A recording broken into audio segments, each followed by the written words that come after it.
Terrible désillusion pour Jason Lamy-Chapuis hier à Sochi. Le champion olympique de Vancouver n'a pris que la 35e place du combiné nordique petit tremplin.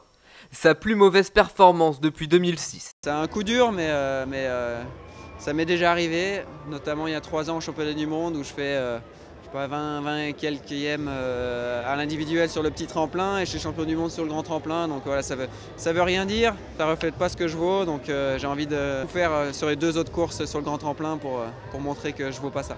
Le compteur de médailles est donc bloqué à 3, mais pourrait bien bouger ce jeudi, car Martin Fourcade, le champion olympique de poursuite, est en piste en individuel.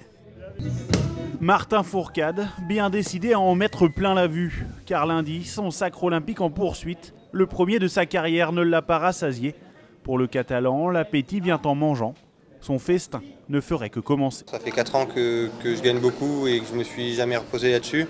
Je crois que je suis avant tout un compétiteur, voilà, ça fait partie de mon ADN et c'est pas cette médaille olympique qui fera que j'aborderai la prochaine course avec moins d'envie. Et Martin Fourcade repart à la chasse dès cet après-midi. Le 20 km individuel est l'une des 4 épreuves qu'il lui reste. 4 médailles d'or potentielles, mais cette fois-ci aucune pression. Dans la tête, le plus dur a été fait. Il va laisser parler le naturel, je pense. Maintenant, il est relâché, il a obtenu son Graal. Je pense qu'il va revenir dans un état d'esprit du Martin de la Coupe du Monde, où il enchaîne les courses sans trop se poser de questions. Avec la réussite qu'on lui a connue jusqu'à maintenant, je pense que ça peut aller très loin. Et pour atteindre son objectif de 15 médailles, l'équipe de France olympique aura sûrement besoin de Martin Fourcade, pour qui Sochi pourrait bien devenir un terrain de jeu inoubliable.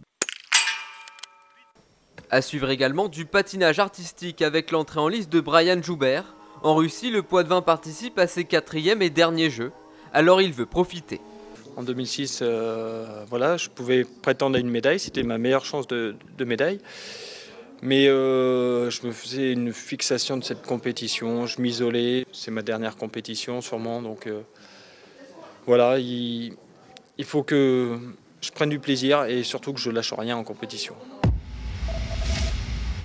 L'actu hors JO, c'est aussi la Coupe de France. Monaco se hisse en quart de finale aux dépens de Nice grâce à un but de sa nouvelle recrue Dimitar Berbatov. Qualification également de Rennes, Guingamp et Moulins, club de CFA.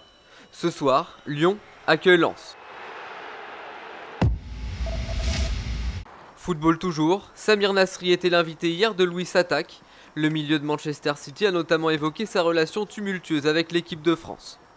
Bien sûr, j'ai des regrets parce que ce n'est pas de la manière dont j'ai été éduqué. J'ai sali mon nom, j'ai sali celui de mes parents aussi et j'ai pas fait honneur à ce maillot, donc bien sûr que j'ai des regrets. Quand on est jeune, on est insouciant, on croit tout savoir. Avec la maturité, avec le recul nécessaire, avec aussi une certaine forme d'intelligence, on se remet en question parce qu'on sait que ce qu'on a fait, c'était pas ce qu'il fallait faire et que derrière nous, on n'est pas que 23 à jouer, on est avec 65 millions de personnes derrière nous et qu'on les représente avec ce maillot. Enfin en rugby, coup dur pour Toulon et Bernard Laporte. L'entraîneur varois écope d'une suspension de 13 semaines pour ses propos à l'encontre de l'arbitre Laurent Cardona. L'ancien sélectionneur de l'équipe de France ne retrouvera donc pas le banc toulonnais en top 14 avant le 13 mai prochain.